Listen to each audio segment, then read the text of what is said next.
Hey, how's it going everybody, and welcome to a brand new Dune Awakening video where today I'm going to be showing you something incredibly awesome that I'm pretty sure most of you guys had no idea you could do.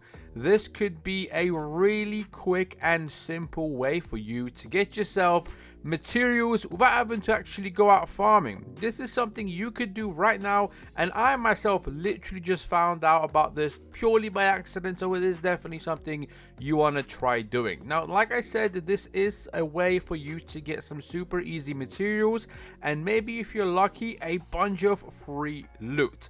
Now, the way this method actually works is it involves having the ability to scrap bases. Now, I'm pretty sure, like I said, most of you didn't know that you can actually scrap bases that have been made by other players, meaning that they have been abandoned. So majority of the time your first base is going to be positioned in the first section of the map.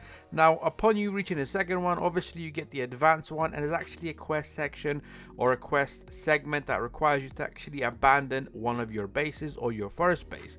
Now, what we're going to go ahead and do is actually, like I said, travel back to the first segment of the first part of the map and go around bases. Now, majority of them will not be allowed to be scrapped because they're still owned by other players, but you are going to come across some bases that have been abandoned, and you're going to be able to actually scrap these bases, take all the materials. Now, like I said, sometimes it will just be an empty base, so you are just going to get the resources to actually use up on your own base to expand it if you want to.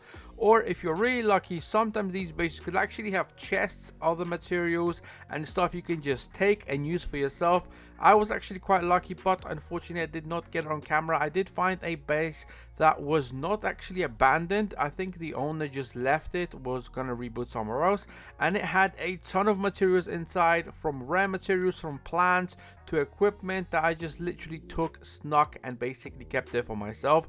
I highly recommend you guys give it a shot. If you have a couple of spare minutes, just go drive around in your world, the starting area, and you might be lucky and actually just find a base that has been abandoned, and just like that you're going to be able to quickly sneak some loot, get the materials, and basically scrap the entire base and take every loot inside. You're going to be doing the server a favor because you're just opening up a spot for another base to be built, and if you're lucky you might find a ton of these bases, or if you're kind of unlucky like me, you might just find like 2 or 3, but give it a shot. Definitely is something worth knowing, that you can take other people's bases and basically scrap them for resources. Definitely let me know if you were lucky enough to find a bunch of these bases on your server. If you have any questions to this, be sure to comment down below and I'll do my best to try to answer all of them and help you in any way I can. But yeah, have a great day and I hope to see you in my next video. Peace out.